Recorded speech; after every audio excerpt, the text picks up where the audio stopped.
Bismillahirrahmanirrahim. Assalamualaikum warahmatullahi wabarakatuh. Perkenalkan, nama saya Firda Sahira dengan NIM 20040266067 dari kelas PK2.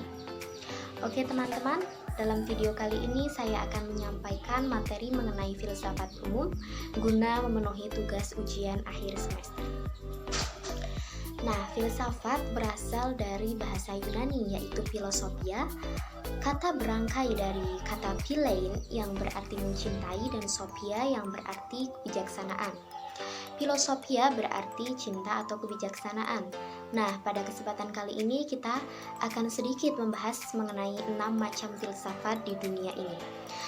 Yang pertama yaitu ada filsafat Yunani kuno, filsafat Helenisme Romawi, filsafat India, filsafat Stoicisme, filsafat Cina, dan yang keenam yaitu filsafat Nusantara. Oke, mari kita bahas satu persatu. Oke, yang pertama ada filsafat Yunani kuno. Zaman Yunani terbagi menjadi 2 periode, yaitu periode Yunani kuno dan periode Yunani klasik. Pada masa Yunani kuno, periode tersebut disebut juga dengan filsafat alam, karena pada masa itu ditandai oleh ahli pikir alam dengan perhatian pemikiran dan arahnya terhadap apa yang diamati di sekitarnya. Filsafat Yunani kuno didominasi oleh tokoh terkenal, yaitu Socrates, Plato, dan Aristoteles. Nah, yang selanjutnya, yang kedua ada filsafat Helenisme Romawi. Fase Helenisme Romawi ialah fase yang datang sesudah fase Helenisme dan meliputi semua pemikiran filsafat yang ada pada kerajaan Romawi yang ikut serta membicarakan peninggalan pikiran Yunani, antara lain pemikiran Romawi di barat dan di timur yang ada di Mesir dan di Syria. Fase ini dimulai dari akhir abad ke-4 sebelum Masehi sampai pertengahan abad ke-6 Masehi di Bizantium dan Roma. Yang ketiga ada filsafat India. Di dalam perspektif filsafat India, manusia dipandang sebagai bentuk oleh lapisan-lapisan. India telah mampu membangun peradaban dunia yang khas dan unik sejak zaman dahulu kala hingga sekarang. Di India, nilai-nilai spiritual menjadi hal yang paling mendasar. Banyak kesalahpahaman terjadi di dalam memandang filsafat India sebagai bukan filsafat di dalam pengertian barat. Filsafat India sering dikaitkan dengan mistik tanpa adanya logika, berdasarkan intuisi supernatural, hanya filsafat pemujaan sakti, yaitu kekuatan dewi di dalam energi. Dan tanpa mempunyai iklim akademik, filsafat di India tidak hanya aktivitas reflektif tetapi juga sebuah pandangan hidup, way of life, yang dilaksanakan oleh pengikut-pengikutnya. Nah, yang selanjutnya yang keempat ada filsafat Stoicisme. Stoicisme juga disebut dengan Stoa, adalah nama sebuah aliran atau mazhab filsafat Yunani kuno yang didirikan di kota Athena, Yunani oleh Zeno dari Citicium pada awal abad ketiga sebelum Masehi. Ada pula yang mencatat Stoicisme baru resmi pada tahun 108 sebelum Masehi. Stoicisme yang merupakan salah satu aliran filsafat Yunani kuno yang sangat sederhana. Filsafat Stois sangatlah simpel dan praktikal serta masih relevan dengan zaman sekarang.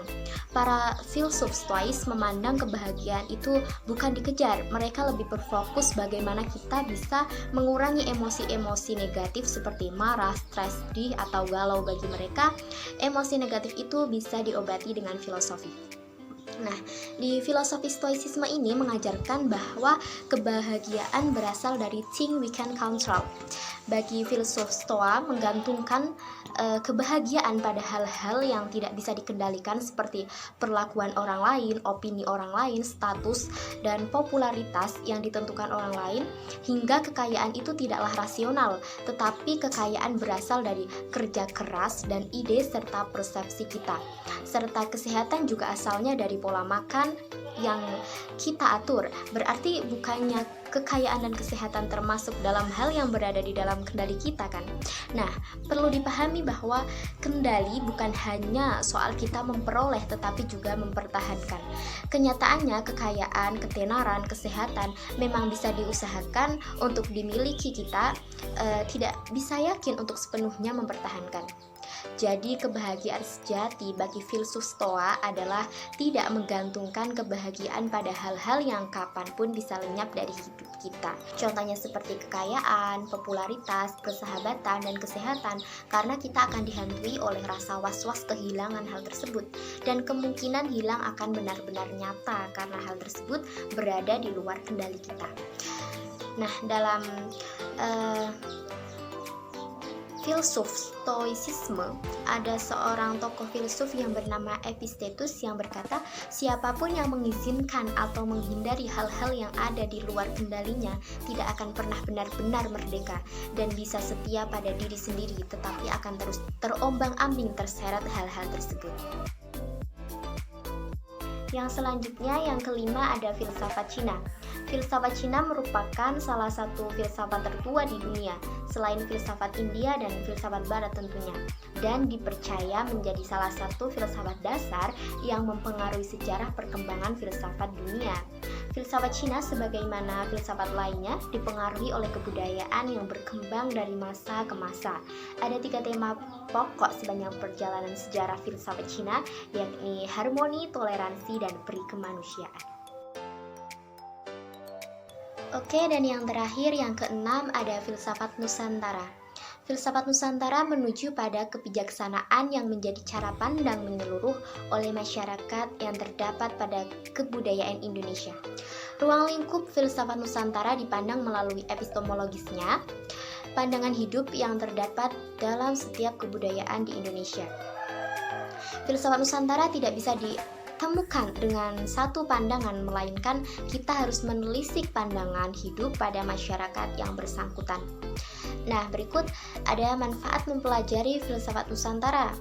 Ilmu filsafat sangatlah penting, bahkan tidak akan ada ilmu-ilmu seperti ilmu matematika, ilmu geografi, dan ilmu-ilmu lainnya tanpa ada filsafat, karena dengan berfilsafatlah lahirlah ilmu-ilmu baru.